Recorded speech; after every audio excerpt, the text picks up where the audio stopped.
want to take your lanyard off? I'll just do mine. Do that, yeah. Sorry, Greg. Yeah.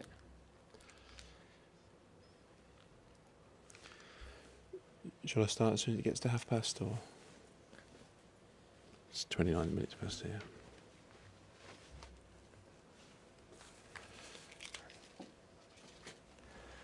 It's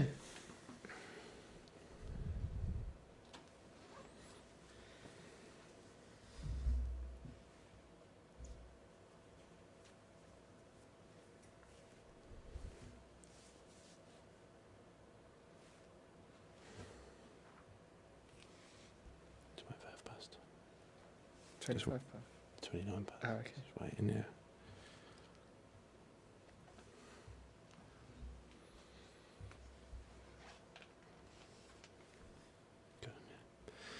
Okay, good evening everybody and welcome to this media conference to preview tomorrow's UEFA Euro 2020 Group D fixture between England and the Czech Republic. Before we commence, I have a very short statement to read out which was issued by the FA earlier this evening.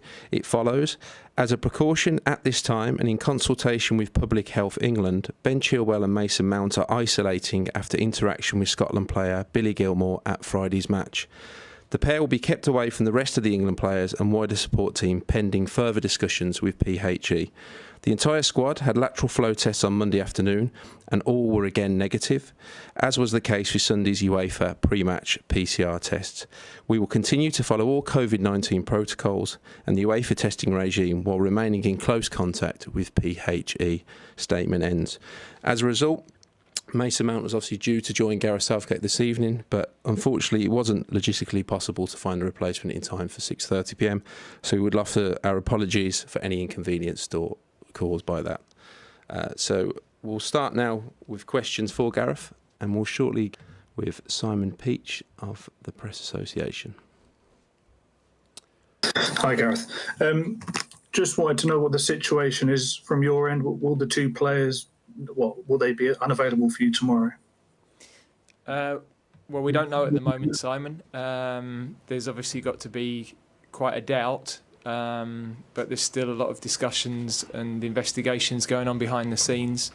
So they're at the moment, as Andy just said, they're isolating, and we just have to find out over the next sort of 12 hours or so. Okay, thanks, Simon. Next, go James Robson of The Standard. Hi, Gareth. I know you've said already that Harry Kane will be starting tomorrow. I just wonder, is there any point where you would drop him for a game, or is he undroppable as your captain, as the best goal scorer in the team? Does that make him undroppable regardless?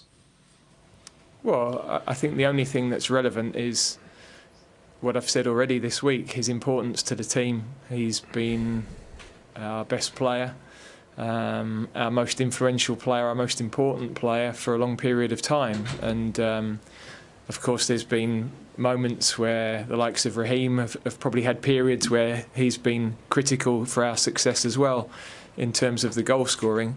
But Harry has consistently been our top goal scorer. His record, since we've been in charge is phenomenal, and he's a hugely important figure for us.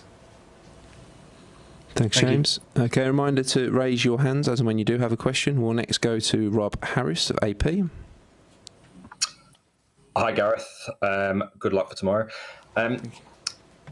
Is there any sense, do you think, to discover from the Scotland team how their bubble might have been breached with this infection, in terms of anything that you might want to change around the England team going forward to prevent anything like that happening? And also, we heard about the talk you gave to the players, just highlighting how not every team always wins in the group stage. Some don't get any wins. Was that important for you to try to just calm things a bit?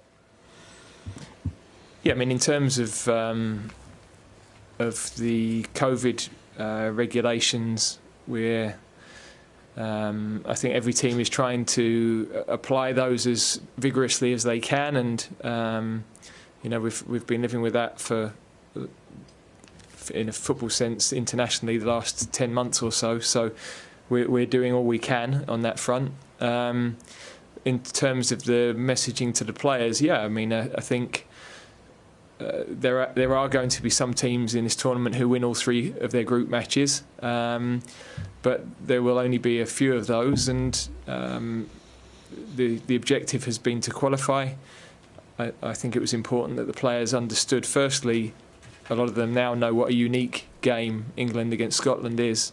No matter what they read about it, no matter what they've heard about it, until you play in one or you're involved in one, you don't really appreciate how unique it is. And they've come through that. It wasn't as good a performance with the ball as we would have hoped, but we still had 60% of the game, and we were in control for the majority of it. We just weren't able to break them down. So we've talked about that. We've talked about what we would need to do differently against them or against that type of system in the future. But we play a totally different team, and a very good team tomorrow night in the Czech Republic that we've got huge respect for. The coach has done a fantastic job there. Very dangerous team. And we've concentrated on preparing for that next challenge. Thanks, Rob. Next we'll go to Carrie Brown of beIN Sports. Carrie, I think you might be on mute. We can't hear you. If not, we'll jump across to Scott Wilson of the Northern Echo, who's just coming in now. Hi, Gareth. Gareth, just on the testing front, can I ask whether you said that it's been said that the players have obviously had tests today, lateral flow tests that they've passed. Will they need to have other tests between now and the game? And also, are you able to say have any of the players been vaccinated? And if so, was that a consideration before the tournament, getting them vaccinated, or have they kind of had to fall in line with the rest of the country in that? Well, in terms of the testing, we had PCR tests, so the mandatory tests yesterday for the pre-game, and we've just followed that up today because of the situation that's emerged with Scotland, just as a sort of belt and braces, really, to make sure that we're okay for people to travel together and eat together. In terms of the vaccination, I think you need to go back to my suggestions in March around that, where I was fairly firmly shouted down for daring to suggest anything of the sort. So I did propose it, but I, of course, at that time also said I totally understood where we stood in the pecking order for vaccinations, and it's more important that the clinically vulnerable and everybody else received those first. So I felt we were getting to a point where that would have been helpful, but in actual fact, vaccinations wouldn't stop you catching the virus, so it wouldn't necessarily avert this sort of situation, in fairness. Thanks, Scott. Next we'll go to Arilis Old Sada from VG Norway. Hi, Gareth. I've been seeing in international coverage and spoken to a lot of international press people who are quite puzzled with how quickly Harry Kane has went from Golden Boot winner and one of the best strikers in Europe the whole season to this massive criticism and scrutiny that he's been under after 2 games. What's your view on the pace of the shift in how you talk about a striker like that? I think it's the world of a big player, throughout the time I've been England manager, I must have answered these sorts of questions about Harry on 3 or 4 different periods of time, and inevitably he's come through those periods and scored important goals for us and played exceptionally well. So it's a bit of a repetitive cycle. The big players have big focus, have a lot more attention, and their world is far more complicated than a lot of other players who can sort of go under that radar of pressure and intensity. And so I've got a huge understanding of how that is for Harry, a huge understanding of having played with big personalities, big players, how their world is different, and hopefully that helps me to manage him and to get the best out of him, which I think over a long period of time we have done. And secondly, what's the place of Jadon Sancho in your plans, and why hasn't he been playing until now? Well, we just have so many good attacking players. So Raheem, Phil Foden, in terms of wide players or players that can play in those areas and come inside, we have Raheem, we have Phil Foden, we have Jack Grealish, we have Marcus Rashford, we have Bukayo Saka, and we have Jadon, and they're all very good players. So if you weren't asking me about Jadon, you'd be asking me about one of the others. That's the nature of it. Thanks, Arolas. We'll go next to James Ollie of ESPN. Hello, Gareth. You mentioned your comments about the vaccine earlier back in March. I just wondered, how far did that conversation actually go? Did it end with sort of a formal request to government that was rejected, or what actually happened there? I wasn't involved in any formal conversations. I just made an observation that I thought, given the tournament, given that we were asking professional sports people to go into these sorts of events and travel and go back home to their families, that there would be a point where it would probably be, that they were at greater risk of catching the virus than others. But look, that ship sailed, and as I said, even if we had the vaccine, I'm old enough, I've had both vaccines now, but I know that I'm told you can still catch it, the different variants, it's just less dangerous. The reality is, moving forward, I don't think we'll be in a situation where a positive test rules you out, because I think we'll be living with it like we've lived with flu. But we're not at that point, and of course across the rest of Europe and the rest of the world, the situation is different in terms of numbers of people that are vaccinated and the dangers of it. So we have to accept we're in the situation we are, and we're abiding by all of the regulations. And at the moment, that's why the two boys are having to isolate until we have more information and confirmation of where we stand. And just one on the game, if I can. Gary Neville was talking about how he thought fatigue might have been a factor the other night against Scotland. I wondered whether you thought that was the case, and if so, whether you need to freshen your team up, maybe make one or two changes. No, I think we had a tactical problem to break Scotland down, that we couldn't get the overloads in wide areas as easily as we had done in previous matches, and that's great credit to Scotland. We've talked that through with the team. I think the majority of players are in good physical shape. We have got players that we haven't started that have missed training or have had injuries, and so that's part of the reason for some of those guys not having started games. But the team that started were in good physical shape, and I've got no concerns about them. Thanks, James. Next we'll go to Alex Howell of BBC Sport. Hi, Gareth. Just wanted to know how disruptive the isolation could be and how you're managing it. Have you had to say to players you may start, and how late you'll have to make the call about when you could probably bring Mason in or not? Well, we had worked with the players this morning on the training pitch, so of course then you find out as you finish that this is the situation. So I can't say it isn't disruptive, of course. We don't really know at this point whether they might be okay for tomorrow or they could be out for 10 days. So there's a lot of unknowns, frankly, at this moment in time.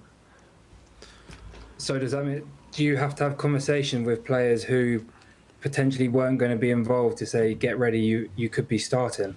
Well, that's always the case. I mean, although we worked on the training pitch, we hadn't confirmed the team.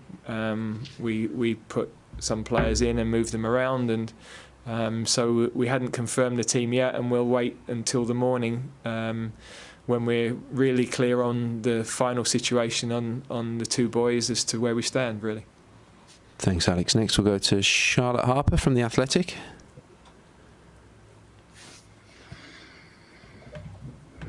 There you go, Charlotte. Cheers. I was just wondering if you can talk through why it was just Mount and Chilwell that needed to self-isolate rather than anyone who came into contact with Billy Gilmour. Yeah, I don't know all of the factors behind that, but it clearly it's nothing to do with being on the pitch. So that's why there's no issue around teams training, for example. You know, going back to when Premier League restarted, training was shown to be, and matches were shown to be a situation where there weren't contacts for long enough for that to be a risk. So, yeah, as I say, we're just waiting to hear more information really at this moment in time.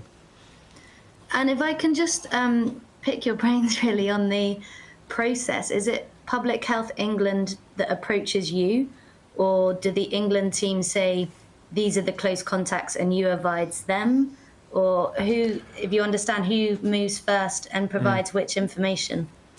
Yeah, I don't have any idea, frankly, because, yeah, look, I don't want to cause a drama for Scotland, but if you're all in the dressing room together, where does everything stand? So it's yeah, I don't know is the honest answer to that. Our medical people are dealing with all of this. I'm being updated as regularly as we can be, which is every hour or so.